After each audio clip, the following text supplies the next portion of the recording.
تیسرے نمبر پر ورجل ذکر اللہ فی خلائن ففازت عیناہ،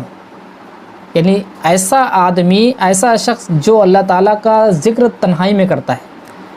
جو اللہ تعالیٰ کے، جس نے اللہ تعالیٰ کا تنہائی میں ذکر کیا ہے، اب تنہائی میں اللہ تعالیٰ کا ذکر کرتا ہے اور اس ذکر کی وجہ سے، اللہ تعالیٰ کو یاد کرنے کی وجہ سے ففازت عیناہ، اس کی آنکھ سے آنسو جاری ہو جاتے ہیں،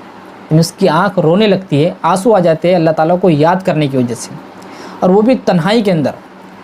یہ جو جملہ ہے حدیث کا، اس پر ہم کو غور کرنا چاہیے، یعنی اتنا بڑا کام وہ شخص کر رہا ہے جو تنہائی میں اللہ تعالیٰ کا ذکر کر رہا ہے، اس کا مطلب وہ شیطان کے منہ پر ایک تماچا مار کر یہ کام کر رہا ہے۔ اس لیے کہ اسلام میں سب سے پہلی بات تو تنہائی کو بہت کم پسند کیا گیا ہے، اجتماعیت پر اسلام نے بہت زیادہ زور دیا ہے۔ حدیث میں آتا ہے کہ اگر کوئی 3 لوگ بھی اگر کہیں سفر کر رہے ہیں، کہیں جا رہے ہیں،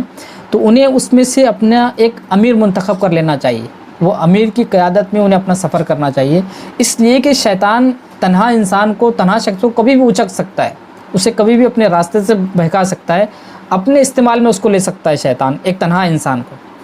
اور اس میں بھی تنہا رہنے میں بھی، ایک تنہائی میں اگر کوئی شخص رہ رہا ہے اگر، تو یہ بہت بڑا مطلب ایک عظمت والا کام ہے۔ اگر اس تنہائی میں رہتے ہوئے کوئی شخص اگر اللہ تعالیٰ کا ذکر کر رہا ہے، اللہ تعالیٰ کو یاد کر رہا ہے، اور اس یاد کی وجہ سے، اس کے دل نرم ہونے کی وجہ سے اس کی آنکھ سے آنسو بہنے لگتے ہیں، یعنی اس کی آنکھ سے آنسو جاری ہو جاتے ہیں، تو ایسے شخص کو اللہ تعالیٰ بہت پسند کرتا ہے۔ اور اس پسند مطلب اس عمل کا انعام جو اللہ تعالیٰ کل قیامت کے دن اسے دے گا، وہ یہ ہوگا کہ کل عرش کے سائے میں اسے اللہ تعالیٰ جگہ دے گا، یعنی جب کوئی کسی کا نہیں ہوگا، نفس نفسی کا عالم ہوگا، تو اس وقت میں ایسے شخص کو، تو ہمیں بھی اس بات کی کوشش کرنی چاہیے، کبھی اگر ہمیں موقع ملے اگر کہ ہم تنہائی میں ہو اگر، تو ہمیں اللہ تعالیٰ کو ضرور یاد کرنا چاہیے، اس لیے کہ اس وقت شیطان بہت ہی قوت کے ساتھ میں ہم پر حملہ آور ہوتا ہے، اس لیے تنہائی اس کے لیے ایک بہت بڑا جال ہے شیطان کا ایک۔ تو اگر ہم وہاں پر ہے، اگر ہمیں اللہ تعالیٰ نے تنہائی میں اگر ایسا موقع دے دیا ہے کہ ہم اگر اللہ تعالیٰ کا ذکر کر رہے ہیں، اس کا مطلب یہ خاص رحمت ہے اللہ تعالیٰ کی ہمارے ساتھ۔ اس میں بھی پھر اگر ہماری آنکھ سے اگر آنسو جاری ہو جائے اگر، تو پھر یہ نور علی نور ہے،